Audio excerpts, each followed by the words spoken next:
Hi friends, welcome back to Nisha cooking channel. ಇವತ್ತು ನೋಡ್ರಿ ನಾನು ತುಂಬ ಈಸಿ ಮೆಥಡ್ನಲ್ಲಿ ಯಾವ ರೀತಿ ಕ್ಯಾರೆಟ್ ಹಲ್ವಾ ಮಾಡೋದು ಅಂತ ತೋರಿಸ್ತಾ ಇದ್ದೀನಿ. ತುಂಬ ಸಾಫ್ಟಾಗಿ ಬಂದಿದೆ, ಬಾಯಲ್ಲಿಟ್ಟರೆ ಕರಗುವಂತಹ ಕ್ಯಾರೆಟ್ ಹಲ್ವಾನ ಹೇಗೆ ಮಾಡೋದು ಅಂತ ನೋಡ್ಕೊಳ್ರಿ. ನಾವು ಮಾಡೋ ಅಡುಗೆ ರೆಸಿಪಿಗಳು ನಿಮಗೆ ವಿಡಿಯೋಗಳು ಇಷ್ಟ ಅನಿಸಿದ್ರೆ ನಮ್ಮ ಚಾನಲ್ಗೆ ಸಬ್ಸ್ಕ್ರೈಬ್ ಮಾಡ್ಕೊಳ್ರಿ. ಮತ್ತು ಸಬ್ಸ್ಕ್ರೈಬ್ ಮಾಡಿಂದ ಬೆಲ್ ಐಕನ್ನ ಪ್ರೆಸ್ ಮಾಡೋದನ್ನು ಮರೆಯೋಕ್ಕೆ ಹೋಗಬೇಡಿ. ಹಾಗಾದರೆ ಈ ವಿಡಿಯೋನ ಸ್ಕಿಪ್ ಮಾಡದೆ ನೋಡಿ, ಹೇಗೆ ಮಾಡಿದೆ ಅಂತ ಗೊತ್ತಾಗುತ್ತೆ. ಆವಾಗ ನೀವು ಈಸಿಯಾಗಿ ಮಾಡಿಕೊಂಡು ನೋಡಿ. ಹಾಗಾದರೆ ಇಲ್ಲಿ ನೋಡಿ, ನಾನು ಕ್ಯಾರೆಟನ್ನು ಹಲ್ವಾ ಮಾಡೋದಕ್ಕೆ ಇಲ್ಲಿ ಕ್ಯಾರೆಟ್ ತುರಿನ ತೊಗೊಂಡಿದ್ದೀನಿ. ಈ ಥರ ನೀವು ಫಸ್ಟು ಕ್ಯಾರೆಟನ್ನು ವಾಶ್ ಮಾಡಿ ಇದನ್ನು ಈ ಥರ ತುರಿ ಮಾಡ್ಕೋಬೇಕು. ಅಂದರೆ ಅದನ್ನು ಕಾಯಿ ತುರಿತೀವಲ್ವ ಆ ಥರ ತುರಿದಿಟ್ಕೊಳ್ರಿ. ಇವಾಗ ಇನ್ನೂ ಇದು ಸಾಫ್ಟ್ ಆಗಬೇಕು ಅಂದರೆ ನಾನು ನಿಮಗೆ ಹೇಗೆ ಮಾಡೋದು ಸಾಫ್ಟಾಗಿ ಅಂತ ತೋರಿಸ್ತೀನಿ ನೋಡಿ. ಇದನ್ನು ಇವಾಗ ನಾವು ಒಂದು ಮಿಕ್ಸರ್ ಜಾರ್ ತೊಗೊಂಡು ಅದಕ್ಕೆ ಹಾಕಿ ಈ ಥರ ನೈಸ್ ಮಾಡಬೇಕು, ಅಂದರೆ ಗ್ರೈಂಡ್ ಮಾಡ್ಕೊಂಬರ್ಬೇಕು. ಆದರೆ ನೀರು ಹಾಕಕ್ಕೆ ಹೋಗಬಾರ್ದು. ಇದೇ ರೀತಿ ನೀವು ಇದನ್ನು ಗ್ರೈಂಡ್ ಮಾಡಿಕೊಂಡು ಎತ್ತಿಟ್ಕೊಳ್ರಿ. ನೀರು ಹಾಕಿದರೆ ಪೇಸ್ಟ್ ಥರ ಆಗಿಬಿಡುತ್ತೆ, ಹಂಗಾಗಿ ನೀರು ಹಾಕಕ್ಕೆ ಹೋಗ್ಬೇಡಿ. ಇದಕ್ಕೆ ಹಲ್ವಕ್ಕೆ ನಾನು ಡ್ರೈ ಫ್ರೂಟ್ಸನ್ನು ತೊಗೊಂಡಿದ್ದೀನಿ. ಒಂದು ಅರ್ಧ ಕಪ್ಪಷ್ಟು ಗೋಡಂಬಿ ಮತ್ತು ದ್ರಾಕ್ಷಿ, ಬಾದಾಮು ಮತ್ತು ಪಿಸ್ತಾ ತೊಗೊಂಡಿದ್ದೀನಿ. ನಿಮ್ಮ ಹತ್ರ ಯಾವುದು ಡ್ರೈ ಫ್ರೂಟ್ ಇದೆಯೋ ಅದನ್ನೇ ತೊಗೋಬೋದು. ನಾನಿಲ್ಲಿ ಇದನ್ನು ಹುರ್ಕೋತಾ ಇದ್ದೀನಿ. ಅಂದರೆ 1-2 ಸ್ಪೂನಷ್ಟು ತುಪ್ಪ ಹಾಕಿ ಕಡಾಯಿ ಬಿಸಿ ಮಾಡಿಕೊಂಡು 2 ಟೇಬಲ್ ಸ್ಪೂನಷ್ಟು ತುಪ್ಪ ಹಾಕಿ ಚೆನ್ನಾಗಿ ಇದನ್ನು ಬಿಸಿ ಮಾಡಿಕೊಳ್ರಿ. ಇದರಲ್ಲಿ ನಾವಿವಾಗ ನಾನೇನು ತೋರಿಸಿದೆ ಅದೆಲ್ಲ ಡ್ರೈ ಫ್ರೂಟ್ಸನ್ನು ಹಾಕಿ ಚೆನ್ನಾಗಿ ಫ್ರೈ ಮಾಡ್ಕೋಬೇಕು.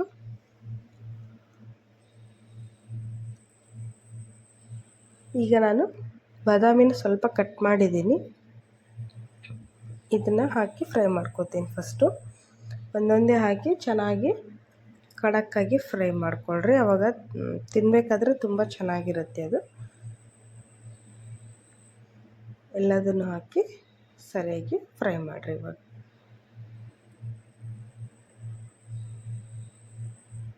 ಸ್ವಲ್ಪ ಕಲರ್ ಚೇಂಜ್ ಆಗಬೇಕು, ಆವಾಗ ತಿನ್ನೋಕ್ಕೆ ಮಜಾ ಇರುತ್ತೆ. ಇದು ನೀವು ಎಲ್ಲ ಥರ ಹಲ್ವಾನ ಮಾಡಿರ್ತೀರ, ಬಟ್ ಕ್ಯಾರೆಟ್ ಹಲ್ವಾನ ಈ ರೀತಿ ಒಂದು ಸರಿ ನೀವು ಟ್ರೈ ಮಾಡಿ ನೋಡಿರಿ, ಎಲ್ರಿಗೂ ಇಷ್ಟ ಆಗುತ್ತೆ. ಆಮೇಲೆ ಬೇಗ ಆಗುತ್ತೆ. ನೋಡಿ ಈ ಥರ ಮಿಕ್ಸ್ ಮಾಡ್ತಾ ಫ್ರೈ ಮಾಡಿರಿ. ಸ್ವಲ್ಪ ಲೋ ಫ್ಲೇಮ್ ಇಟ್ಕೊಂಡು ಫ್ರೈ ಮಾಡಿಕೊಡ್ರಿ, ಅವಾಗ ಚೆನ್ನಾಗಿ ಇದಾಗುತ್ತೆ, ಫ್ರೈ ಆಗುತ್ತೆ. ಇಲ್ಲಾಂದರೆ ಹತ್ತೋ ಚಾನ್ಸ್ ಇರುತ್ತೆ, ಸೀದೋಗ್ಬಿಡುತ್ತೆ. ಈಗ ನೋಡಿರಿ ಫ್ರೈ ಆಗಿದೆ. ಇದನ್ನು ಪ್ಲೇಟಿಗೆ ತೆಗೆದು ಸೈಡ್ಗಿಡೋಣ. ಚೆನ್ನಾಗಿ ತುಪ್ಪ ಬಸ್ದು ಪ್ಲೇಟಿಗೆ ತೆಗೀರಿ. ಈಗ ಅದೇ ಕಡಾಯಿಗೆ ನಾನು ಮಿಕ್ಸಿ ಜಾರ್ನಲ್ಲಿ ಗ್ರೈಂಡ್ ಮಾಡ್ಕೊಂಬಂದಂಥ ಕ್ಯಾರೆಟ್ ತುರಿನ ಹಾಕ್ತಾಯಿದ್ದೀನಿ. ಗ್ರೈಂಡ್ ಆದರೆ ತುಂಬ ಸಾಫ್ಟ್ ಆಗುತ್ತೆ ಅಂತ ಹೇಳಿ ನಾನು ಮಿಕ್ಸರ್ ಜಾರ್ನಲ್ಲಿ ಹಾಕಿ 1-2 ಸರಿ ಗ್ರೈಂಡ್ ಮಾಡ್ಕೊಂಬಂದಿದ್ದೀನಿ. ಆದರೆ ಇದಕ್ಕೆ ನೀರು ಹಾಕಕ್ಕೆ ಹೋಗಬಾರ್ದು, ಹಾಗೆ ಗ್ರೈಂಡ್ ಮಾಡ್ಕೋಬೇಕು. ಆವಾಗ ತುಂಬ ಚೆನ್ನಾಗಿ ಬರುತ್ತೆ. ನೋಡಿರಿ, ಬಾಯಲ್ಲಿಟ್ಟರೆ ಮೆಲ್ಟ್ ಆಗುತ್ತೆ, ಅಷ್ಟು ಚೆನ್ನಾಗಿ ಬರುತ್ತೆ ಅಲ್ವಾ. ಇದನ್ನು ಹಸಿ ಸ್ಮೆಲ್ ಹೋಗೋವರೆಗೂ ಚೆನ್ನಾಗಿ ಫ್ರೈ ಮಾಡ್ಕೋಬೇಕು. ಇದಕ್ಕೆ ಮೇಲ್ಗಡೆ ಇನ್ನೂ 1-2 ಸ್ಪೂನಷ್ಟು ನಾನು ತುಪ್ಪ ಹಾಕಿ ಚೆನ್ನಾಗಿ ಫ್ರೈ ಮಾಡ್ಕೋತೀನಿ. ಹಲ್ವಕ್ಕೆ ಎಷ್ಟು ಬೇಕು ನೋಡ್ರಿ ಹುರಿಯೋಕ್ಕೆ, ಅಷ್ಟು ತುಪ್ಪನ ನೀವಿಲ್ಲಿ ಯೂಸ್ ಮಾಡಬೇಕು. ಅದು ಕಲರ್ ಚೇಂಜ್ ಆಗುತ್ತೆ ಮತ್ತು ಅದರ ಘಮ ಬರುತ್ತೆ ಕ್ಯಾರೆಟಿಂದು, ಅವಾಗ ಗೊತ್ತಾಗುತ್ತೆ ನಿಮ್ಗೆ ಚೆನ್ನಾಗಿ ಫ್ರೈ ಆಗಿದೆಯೋ ಇಲ್ಲ ಅಂಥೇಳಿ.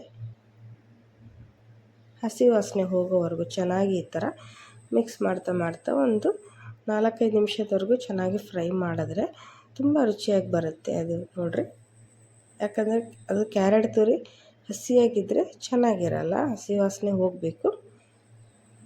ನೋಡಿ, ಈ ಥರ ಫ್ರೈ ಆದಮೇಲೆ ಮತ್ತೆ 1 ಸ್ಪೂನಷ್ಟು ತುಪ್ಪ ಹಾಕಿ ಚೆನ್ನಾಗಿ ನಾನು ಇದನ್ನು ಫ್ರೈ ಮಾಡ್ತಾಯಿದ್ದೀನಿ. ನೀವು ಹೇಗೆ ಫ್ರೈ ಮಾಡ್ಕೊತೀರೋ ಅಷ್ಟು ಟೇಸ್ಟ್ ಚೆನ್ನಾಗಿ ಬರುತ್ತೆ. ಸ್ವಲ್ಪ ಲೋ ಫ್ಲೇಮ್ ಇಟ್ಕೊಳ್ರಿ, ಒಂದೇ ಸರಿ ಹೈ ಫ್ಲೇಮ್ ಇಟ್ಕೊಂಡು ಫ್ರೈ ಮಾಡಿದ್ರೆ ಅಷ್ಟು ಸರಿ ಬರೋದಿಲ್ಲ. ನೋಡಿ ಈಗ ಚೆನ್ನಾಗಿ ಫ್ರೈ ಆಗಿದೆ.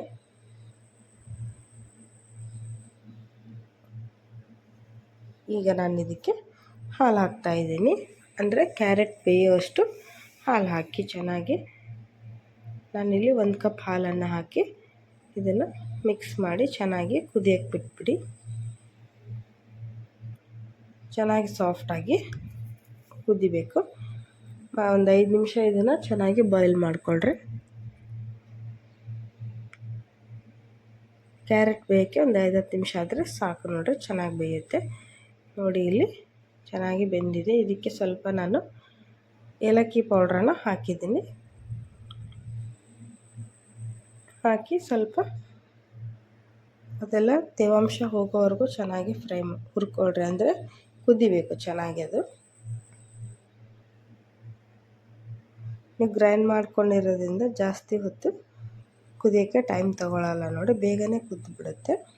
ನಾನಿಲ್ಲಿ ಸ್ವೀಟಿಗೆ ಅರ್ಧ ಕಪ್ಪಷ್ಟು ಸಕ್ಕರೆನ ಹಾಕ್ತಾಯಿದ್ದೀನಿ. ನಿಮ್ಮ ಸಿಹಿಗೆ ಅನುಗುಣವಾಗಿ ನೀವು ಸಕ್ಕರೆನ ಹಾಕ್ರಿ. ನೀವು ಸಕ್ಕರೆ ಹಾಕಿ ಚೆನ್ನಾಗಿ ಇದನ್ನು ಕುದಿಸಿಂದ ಒಂದು ಸಾರಿ ಟೇಸ್ಟ್ ಮಾಡಿ ನೋಡಿರಿ. ಕಡಿಮೆ ಬಿದ್ದರೆ ಮತ್ತೆ ಮೇಲ್ಗಡೆ ಹಾಕಿ ಬಾಯ್ಲ್ ಮಾಡಿಕೊಳ್ರಿ, ಆವಾಗ ಚೆನ್ನಾಗಿರುತ್ತೆ. ನಾನಿಲ್ಲಿ ಕರೆಕ್ಟ್ ಕ್ವಾಂಟಿಟಿಯಲ್ಲಿ ಹಾಕಿದ್ದೀನಿ. ಯಾಕಂದರೆ ಕ್ಯಾರೆಟಲ್ಲಿ ಸಹಿತ ಸಿಹಿ ಅಂಶ ಇರುತ್ತೆ, ಸ್ವಲ್ಪ ನೋಡ್ಕೊಂಬಿಟ್ಟು ಹಾಕ್ರಿ. ಇವಾಗ ನೋಡಿರಿ ಫುಲ್ಲು ಡ್ರೈ ಆಗಿ ನಾವು ಬಾಯ್ಲ್ ಮಾಡ್ಕೊಂಡಿದ್ದೀವಿ. ಫಸ್ಟು ಸಕ್ಕರೆ ಹಾಕಿದ ಮೇಲೆ ಸಕ್ಕರೆಯಲ್ಲಿರುವ ನೀರಿನ ಅಂಶ ಕೂಡ ಬಿಟ್ಟು ಚೆನ್ನಾಗಿ ಅದು ಮತ್ತೆ ಸ್ವಲ್ಪ ಹೊತ್ತು ಕುದಿಯುತ್ತೆ.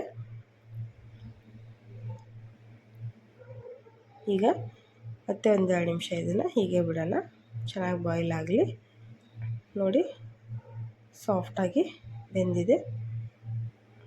ನೀವು ಸ್ಪೂನಿಂದ ಈ ಥರ ತಿರುಗಿಸಿ ನೋಡಿರಿ, ತಳ ಎಲ್ಲ ಹತ್ಕೊಂಡಿಲ್ಲ, ಚೆನ್ನಾಗಿ ಬೆಂದಿದೆ. ಇದು ಚೆನ್ನಾಗಿ ಸಾಫ್ಟಾಗಿದೆ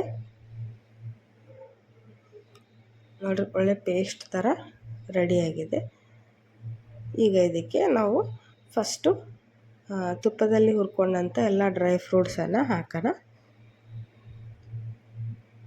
ಚೆನ್ನಾಗಿ ಇದನ್ನು ಹಾಕಿ ಮಿಕ್ಸ್ ಮಾಡಿ ಒಂದು 2 ನಿಮಿಷ ನೀವು ಇದನ್ನು ಬಿಟ್ಬಿಟ್ರೆ ಹಲ್ವಾ ರೆಡಿ ಆಗುತ್ತೆ. ನೋಡಿ, ಡ್ರೈ ಫ್ರೂಟ್ಸು ಲಾಸ್ಟಲ್ಲೇ ಹಾಕ್ರಿ, ಆವಾಗ ಅದು ಕ್ರಿಸ್ಪಿನೆಸ್ಸು ಇರುತ್ತೆ, ಆಮೇಲೆ ತಿನ್ನೋಕ್ಕೆ ಚೆನ್ನಾಗಿರುತ್ತೆ ಅದು. ಈಗ ಮತ್ತೆ ಒಂದು 2 ನಿಮಿಷ ಇದನ್ನು ಬೇಯಿಸಿದರೆ ಕ್ಯಾರೆಟ್ ಹಲ್ವಾ ರೆಡಿ ಆಗುತ್ತೆ. ನೋಡಿ, ಈ ರೀತಿ ನೀವು ಒಂದು ಸರಿ ಆದರೂ ಟ್ರೈ ಮಾಡಲೇಬೇಕು, ಆವಾಗ ನಿಮಗೆ ಗೊತ್ತಾಗುತ್ತೆ. ಮಾಡಿ ನೋಡಿ ಹೇಳಿ ಹೇಗೆ ಬಂತು ಅಂತ ಹೇಳಿ. ಇಲ್ಲಿ ನೋಡಿ ತೋರಿಸ್ತಾ ಇದ್ದೀನಿ ನಾನು. 2 ನಿಮಿಷ ಚೆನ್ನಾಗಿ ಬೆಂದಿದೆ. ಕಲರ್ ಕೂಡ ನೋಡಿರಿ ಸೂಪರಾಗಿ ಬಂದಿದೆ.